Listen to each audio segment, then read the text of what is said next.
This study pretty much proves that animal-based proteins are superior to plant-based proteins as far as potency goes. No, it doesn't. Hey, what's going on, guys? So today we're going to be discussing Fresh and Fit, the very controversial YouTube channel, in their video comparing plant and animal protein in regard to which one is better when it comes to generating muscle growth. The channel has made many bizarre claims in the past when it comes to relationships. One of them is that men in relationships should be free to pursue other women sexually, while women should not. Men and women are not the same. Women like attention, men want sex. So my thing is, a man is capable of having sex with other women while still loving his girl the same. You're actually saying that in a relationship, it's okay for men to go and explore other options, but we have to be happy with you and not explore options. Absolutely. Closed on your end, open on my end, and I think there should be honest between the two. Why? Why would anyone agree to that? They've also claimed that having an Instagram as a woman in a relationship is cheating. I think if you're in a serious relationship with a girl, she should not have an Instagram. That's cheating. In my opinion, I think a woman having an Instagram is 100% cheating, especially if she has scantily clad photos of herself on the internet and she's not making money off it, which a lot of women tend to do. And lastly, they've claimed that if you're with a woman and she decides to exercise and go to the gym and work on herself, this is a very strong indicator that she's going to leave you. I mean, hell, right now, if I'm not mistaken, L3 Podcast is live talking about this shit. Right, which let me go ahead and address, eat then decline, if you guys know what I'm saying. Fucking fat loser, right?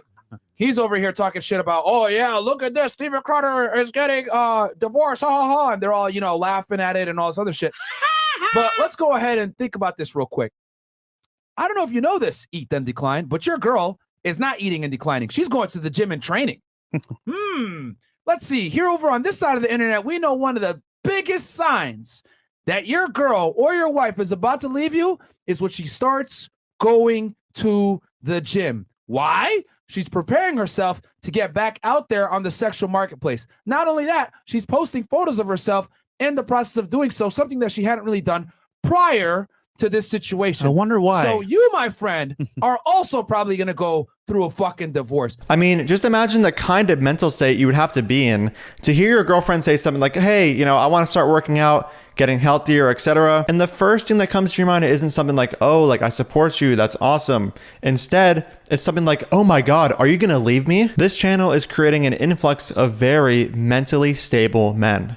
Yes. Anyway, let's get to the video we're responding to today. Let's see if Myron from Fresh and Fit successfully shows that animal protein is superior to plant protein in regard to muscle and strength development. So one of the questions I get all the time from clients, friends, colleagues is, hey, I want to stop consuming animal-based proteins. Can I still make gains on a vegan diet? And the answer, guys, is you absolutely can. Being a vegan, not consuming animal-based proteins, you can still build a killer physique. But I always tell my clients that there's limitations. So we're off to a decent start. I'm happy to know that he admits you can build muscle as a vegan. He also says there are limitations, which generally I agree with, in that as a vegan, you are limited in what foods you can eat. But this just seems trivially true of both your typical vegan and non-vegan diet. For example, many non-vegans are also limited in that they won't eat certain species of animals like dogs, cats, humans, etc. But the limitation that Myron covers is that protein-dense foods that are, plant-based typically lack leucine. And one of the limitations is plant-based proteins typically lack leucine. And leucine is an amino acid that kickstarts the process of muscle protein synthesis, aka recovery. While it is true that high protein plant-based foods typically have lower leucine than animal-based foods, it is not true that this serves as a disadvantage in practice. This is because there is a threshold of leucine intake where additional leucine intake past the threshold is not shown to further increase strength and muscle development. This threshold is at about 10 grams per day, and this comes from a 2020 randomized control trial. So the next question is, do vegan athletes actually have a hard time getting 10 grams of leucine per day? Well, as somebody who currently consumes around 2,500 calories per day, I am able to hit 11.5 grams of leucine intake at around 2,000 calories. And if I really wanted to, I could take a vegan leucine supplement, which puts me at 10.1 grams of leucine per day, having only consumed 580 calories. So the answer is no, vegans do not have a hard time getting 10 grams a day of leucine. We have a very interesting study here that basically took it a step further. And what they did was they basically wanted to answer this question. If you equate amino acids and you equate leucine between an animal-based protein versus a plant-based protein, can the subject still get the same levels of amino acids in their blood levels? And this study was very interesting. What they did was they basically took subjects and they fed them a whey protein, waited a few weeks, then fed them a plant-based protein, pumpkin and pea protein, and then a blend of pumpkin and pea with the anti-nutrients removed to make it more pure. So 3 different types of plant-based protein, 1 type of animal-based protein. And there was a washout period in between the subject taking each form of protein to make sure that the other proteins wouldn't interfere with the results of the protein fed prior.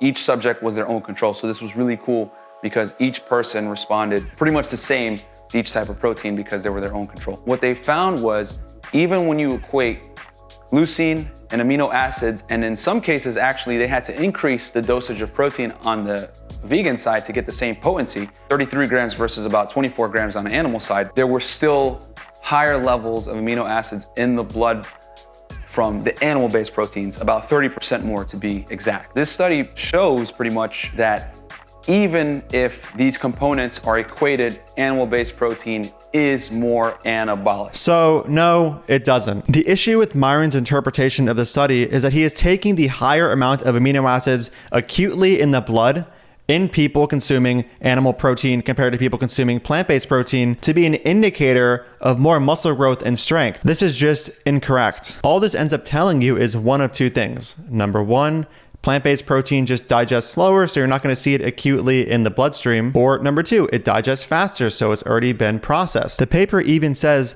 the postprandial kinetics of dietary amino acids may have also impacted our results, as it has been demonstrated that plant-based proteins are sequestered into tissues at different rates compared to dairy-based proteins. So here's the thing. If Myron wanted to find out if one protein source is more anabolic, as he says, which by the way in bro terms just means more prone to causing muscle growth, he is going to want to look at a study that actually assesses muscle hypertrophy or growth as the health outcome in question, not amino acids in the blood in an acute amount of time after consuming a food. And here's the funny thing. If Myron is going to be consistent, he's going to have to say that soy protein is more, quote, anabolic than whey protein because his own study admits that soy protein and its amino acids get digested into the blood more quickly, and therefore there are more of them in the blood acutely after ingestion compared to whey protein. In the discussion portion, it says a study found that when compared to milk amino acids, soy amino acids were digested more rapidly and were favorably directed toward deamination pathways and liver protein synthesis. The blood amino acid concentrations rose significantly and peaked 1 to 2 hours after ingestion of soy, whereas milk caused a less pronounced rise in blood amino acid concentrations